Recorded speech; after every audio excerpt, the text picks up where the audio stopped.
there, feather top Rhodes in a cotton crop, the top one, and that's classic case of intervention, immediate intervention straight away. Now, I've got 4 case studies we'll go through today. They're the 4 species. Top left is that Ryegrass. Top right is Liverseed grass, or fallow weeds, or there can be crop weeds as well, but we're mainly dealing in fallow. Bottom left is barnyard grass, and that one's in an irrigation channel, which is a bit disturbing once the seed can just go down the waterway. And feather top Rhodes bottom right, which is coming from the north, and we'll talk about that in a bit more detail. Okay, weed species number 1, annual ryegrass. That's the one I dealt with. It's the biggest ticket item since it grows all over all the growing or grain belt regions of Australia. There's some driving forces, some critical driving forces about this weed. Glyphosate resistance is widespread but patchy generally. You can go to Western Australia, South Australia, Victoria, New South Wales. There's all cases of glyphosate resistance, so it's not unique to the northern region really. We've got issues that more than likely, particularly in Western Australia, South Australia, if you've got glyphosate resistance, it will also have resistance to other modes of action, so your other chemical options are rather limited. So you can't just run out with any other tin of herbicide. For the northern region in particular, most of the infestations are confined generally to non-crop areas, and some of these are particularly coming from fence lines, roadsides or crop verges, and unfortunately that's an option. Living adjacent to a crop, it won't be long before they gradually move into the crop and impact on cropping systems. And clearly if they're growing in a fallow, they've got greater ability to produce seed. Best thing about the weed, I suppose, if you need to attack them, is there's a lot of evidence that suggests that the seed bank is short-lived, and emergence of seeds each year is in the order of 80–90% per annum. So after 2 or 3 years, you've got your seed bank down to extremely low levels. It's a heavily researched weed, so we've got a lot of knowledge about alternative control tactics, and as yet, it's a lot of pre-emergent herbicides still work on annual ryegrass as a general rule. Case study number 1, which was a property in the central west New South Wales. It is a mixed farming enterprise, so they had about 5,000 hectares of cropping, 3,000 hectares of dual-purpose crop/pasture. They suspected glyphosate resistance in 2009. In the past, they had a heavy reliance on sorghum, 3 sorghum crops in a row, followed by wheat canola. And they've now reduced their reliance on that summer crop so much to insert a few more winter crops, namely chickpea, barley, canola was already in there, and a dual-purpose wheat. So that basically gave them more flexibility for using alternate modes of action chemistry in the winter phase when the ryegrass was there. But the overall situation on this farm is that they've let the horse bolt a little bit. You've got 30–40% of paddocks have some form of glyphosate resistance, and 10% were classed as beyond patches. So in this particular case study, maybe time was a little bit against them, and I obviously interviewed them not that long ago, so we're looking at about 6–7 years down the track. They do use the alternatives to glyphosate and fallow, and they're using paraquat, but the photos here are not great. You see a lot of the senesced ryegrass plants in there. They're rather large, and there's one down here which is reshooting. They're obviously using paraquat, expecting it to be like a wonderful translocated herbicide to do the job, and that's what I've seen a lot. They just need re-educating with some of these herbicides. They're using sheep, which can be good if they're used properly. They would be good as a second knock alternative to, say, something like this, to add more pressure to the first paraquat knock. but are used as patch managers. Sheep can be good and put on heavy enough rate. I did talk to the farmer recently, the farm manager, and he's happy with this patch up in the top left here. He says there's only a few, like a few straight plants, which is what you expect with the carryover seed bank. They're not using pre-emergent herbicides in the fallow, which is an issue, but they can now, there are a lot of chemistries out there which they can use in their fallow which will suit the subsequent crop which they're using. So that data has been given to them. As I said, the issues with paraquat that they're learning. They do resort to cultivation as a reset trigger. So if they do get a blowout, they use cultivation also to renovate their fallows for levelling out their ground a bit. So it's a dual purpose tactic. Fortunately, being in the central west but not too far south, a lot of the other mode of action chemistries work, so they've got that in their hand.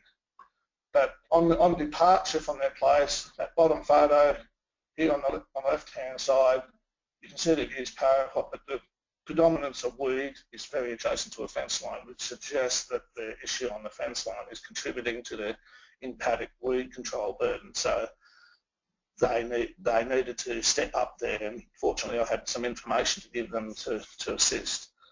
So yeah, they're reasonably happy, but they can. The farm manager wants to take it one step further and to get better weed control on this particular property. So at least in this particular case, maintaining their patches and making them a lot thinner. To add to this, this is not a case study. This is beyond that case study. This is in my travels, and it's relating to annual ryegrass. I was doing another case study of a particular property near Balata on barnyard grass and its glyphosate resistance profile. And the farmer said, "Hey, come out with me, Tony, have a look at this. I think I've got glyphosate resistant ryegrass." And he showed me this patch on a contour bank, and that would in essence only be a quarter of a hectare if you're lucky, and that there was a few dead weeds amongst that. And he asked me, "What should I do?" And I just looked in amazement. You get onto it and do something. Stop these things from setting seed. If they set seed, that could triple in size the following year. And I don't think that's a complete answer over a whole hectare, but he was just showing me that he can pull some out. But it could have been a patch cultivation, it could have been a select herbicide application, or if you had the time, yes, to pull each plant out. Whatever you do, I don't care what they do, stop the plants from setting seed. That's all it's about. Here's another one, then ryegrass yet again. This is possibly more disturbing. Don't look at that sign, that may implicate a particular shire council in the northern New South Wales area, but that's a roadside there, roadside bird. You've got a crop right beside it, and they spray glyphosate on the roadside here. As you can see, the mottled effect of susceptible and resistant plants. And on top of that, they would have set seed, and as you can imagine, they grade that occasionally. So they'll let them set seed, and then they'll start spreading them with a grader. So there's a lot of need to get some of the councils on side because they do impact on adjacent farming property. And here's one at Narromine, an irrigation channel, and there's zones of death there, and there's ryegrass plants growing happily, clearly resistant, and there's irrigation channel there. So you can imagine if seed fell off the plants and where they'd go. It's a good avenue of going straight into a paddock. And here's one, Liverpool plains yet again, and it's ryegrass in a wheat crop. I don't see this too often where the ryegrass is shooting over a winter cereal. And the options would be, in this particular case, either, well, I would take the drastic action and bale that or cut that out. You wouldn't spray glyphosate, but you do zonal management, cut that crop out, you lose a bit of yield in that little patch, but I'm sure in the long run it would be economically viable to surgically remove that by taking a part of the crop. Even if it impacts on 5% of the paddock, it's probably well worth doing. Okay. All right, so I'll just interject for a minute. Get your questions coming in, everyone. We haven't had any questions yet, and Tony, I'll give you a bit of a hurry up. We've got about 15 minutes to go. We've got 3 case studies, so no problem. Yeah, we'll keep rolling. Okay, Liverseed grass. This one's a quick and easy one. The beauty of this one is the weed in terms of its ecology. These are summer weeds now, we're talking summer weeds. It's got a moderate longevity. The Seedbank doesn't decline as fast as Ryegrass, but the growth rate in summer is amazing. These plants can possibly put on a leaf every second or third day. It moisture stresses quickly, so that's one thing we have to be aware of. But as I said previously, narrow window of emergence. So it tends to have a compressed emergence pattern in the October-November period, depending on rainfall. And it's not a really widespread weed in the overall scheme of things in the northern region. But we have had resistance. The case study we're looking at is a smaller property of 600 hectare. It was all cropping. The bloke had suspected glyphosate resistance in 2006 and 7, so basically 10 years ago. I did actually case study this guy about 2011, and by the time I got there, his 1 hectare patch, which is down on this map here, which is a little red dot near the gate, is 1 hectare in size, right near the front gate. There it is. And so, in a way, that's good news if you get that early detection. He had a lot of diverse rotations because being up near Moree, we can do summer and winter cropping a fair bit, like the last case study was fortunate. So he can do a summer crop, he can go long fallow, chickpea, barley. He's got all the arsenal there to in terms of crop rotation. One winter he used 1 winter cereal crop and he brown manured that. Now you wouldn't think that would have any impact on a summer growing weed, but he used that as a mulch effect. Very high yielding crop, a lot of biomass, and that was laid down and put down as a mulch effect. 2009 he threw the kitchen sink at it. I wish I had a photo of a kitchen sink on the crop or on a fallow, but he did. You can do that when you've only got a small patch, a 1 hectare patch. He's used chemical and non-chemical options, tactics to the patch. And in 1 year he used frequent cultivation. He realised his cultivation initially wasn't that good. He didn't use wide sweeps, and he noticed a certain proportion of plants surviving, which is in essence almost fruitless, so he reverted to full disturbance cultivation. Clearly for 1 hectare it's not too hard, especially on your front gate, to go and monitor that patch. He did use double knocking in 1 or 2 of the years. He used pre-emergent herbicides, namely flame, and his classic line, pretty knock around bloke, said just get onto it. So he didn't have any issues about jumping onto any issue, he'd just jump onto it and get into it.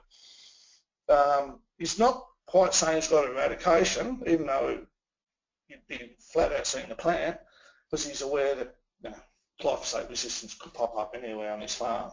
Just due to everyone, he still uses glyphosate, of course, so he's always on the lookout. Anyway, he's made changes to non-affected areas of his farm, so he has altered some of his farming regime or practices to minimise the chances of getting glyphosate resistance. And that photo there is the front paddock, but that's a winter crop, but that's where the Liverseed grass was. Awnless barnyard grass is one of the, I'd call it probably the biggest summer fallow issue. There are 1 or 2 others, but it is the biggest summer fallow grass species in the northern region. The problem is it's got, like Liverseed grass, it's got a moderate sized seed, so the seed bank doesn't deplete so fast. It seems to decline a little bit slower, looking at a 3 to 5 year time frame to dwindle that seed bank down.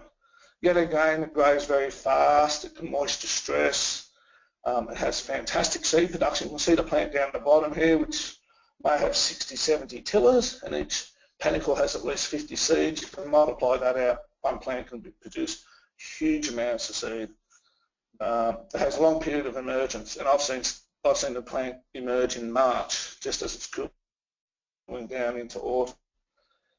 The biggest issue I see in the north, and this is like going down a big boa constrictor down on that snakes and ladders game, is if as soon as you grow a sorghum crop and you don't get good pre-emergence control, you're sort of stuck trying to kill a grass in a grass crop in a post-emergent sense, and that's where you need 3 one plant per even 100 square metres, and if that produces a lot of seed, you go down that long state.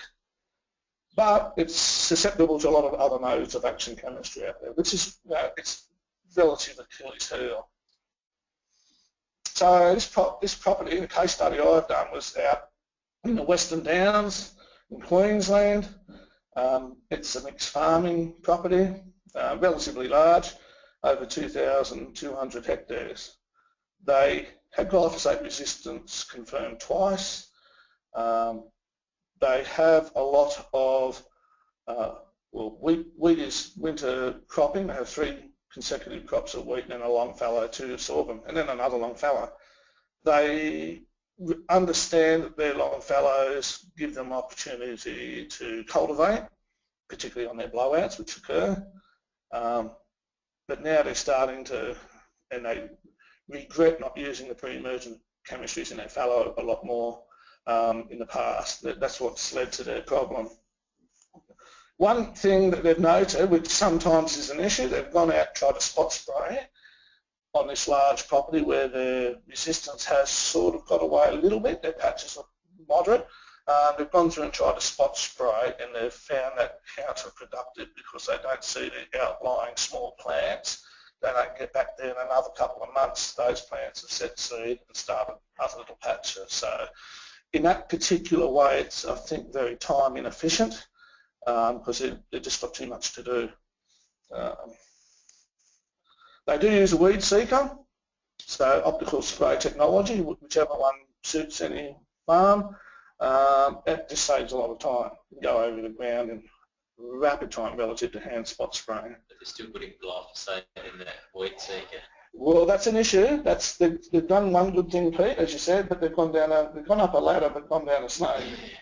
So in that particular case, they use higher rates, and in essence, sometimes that may work, but I wouldn't recommend it. Clearly, there's other alternatives out there which are from glyphosate. They've also got issues with other species, so sometimes we look at these weeds by themselves and you think, oh, they've only got that species, but they're battling with other weeds and they've got feather top Rhodes, but they're finding that's not a big problem. We'll talk about feather top Rhodes next. And they're basically saying what I've just said. They're likely blowouts occur due to emergency sorghum. And that photo down the bottom left is what do you do there. You could inter-row cultivate, but you've got sorghum growing and there's plants that grow in that intra-row area, which are hard to get to, and they will still set seed and be a burden for the next 3 or 4 years. Anyway, they're still quite happy with the job they've done because if they did nothing, they'd say their whole place would be riddled with weeds. So they still say success, but they're nowhere near eradication, but they're still in front. They did use sheep as well. I missed that point, but they did use sheep. Here's a few interesting images of some of the other places I've gone to. This is not of this case study, but this is where you sometimes see it on road edges.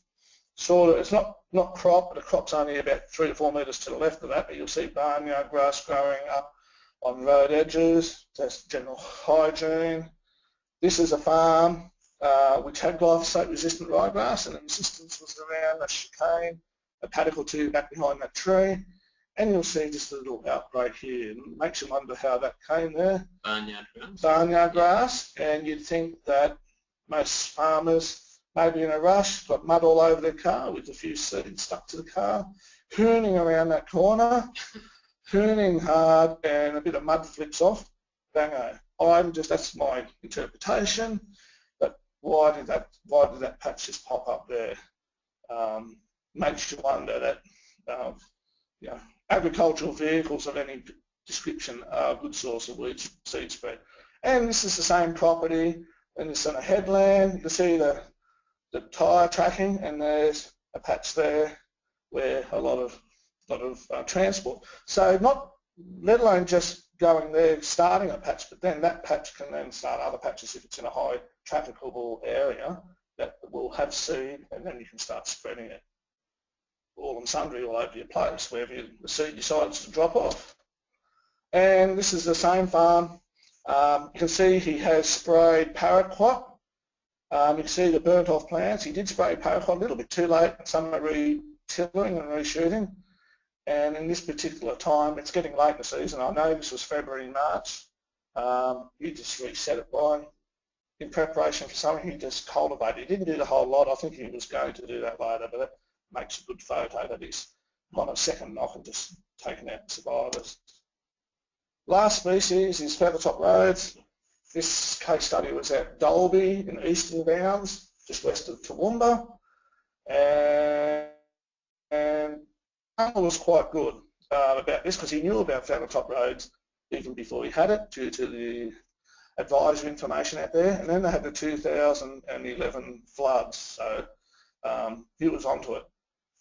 Basic factors before we get into the case study: it has a moderate amount of wind-blown seed. Most of it still lands near the plant. A lot of it is along roadsides. We see that quite commonly around most of the states. It has rapid growth rate. It's faster than all the other grass species. It gets up and taller than even the barnyard grasses, and it's yet again difficult to control in these summer grain cereal crops. But the best driving Achilles heel factor about this weed is this one here. The seed bank is extremely short-lived. If you can bury the seed or put a pre-emergent herbicide down on, knock out the plants in 1 year and stop them sending seed, there's next to nothing that survives the following season. So it's a real sucker for cultivation.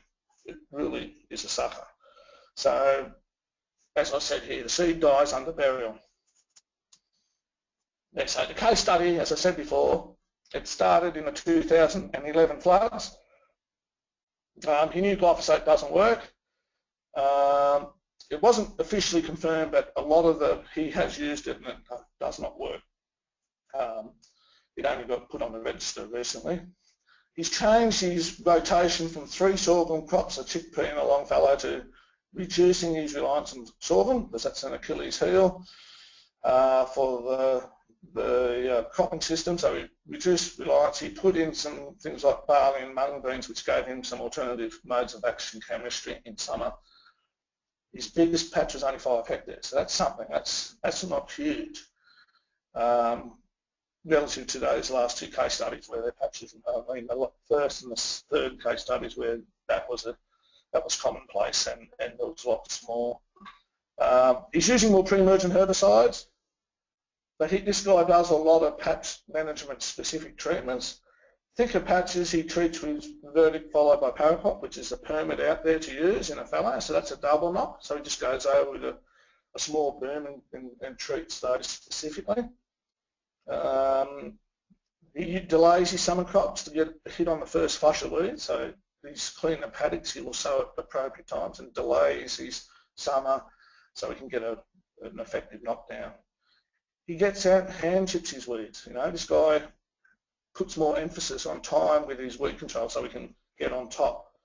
And his fence line weed control, you can see in this picture here, that's the worst part I've seen in this whole property. It's generally clean, just about 7 or 8 plants there. And he's also used fire, which is down at bottom. This is not actually him burning, but that's a Queensland Department QDAF picture of Michael Wiedericks doing studies on burning patches of feathertop Rhodes. And that can come in handy killing seeds and whatnot, particularly older senescent plants. Anyway, in summary, this farmer is quite happy. His 5 hectare patch is now isolated plants due to sacrificing a part of his crop, you know, late chickpea crop. So he just took the chickpea crop out and sacrificed that. He claimed success, but this guy was really driven by developing a plan. He does a lot of monitoring. He's determined. So there's some psychological factors at play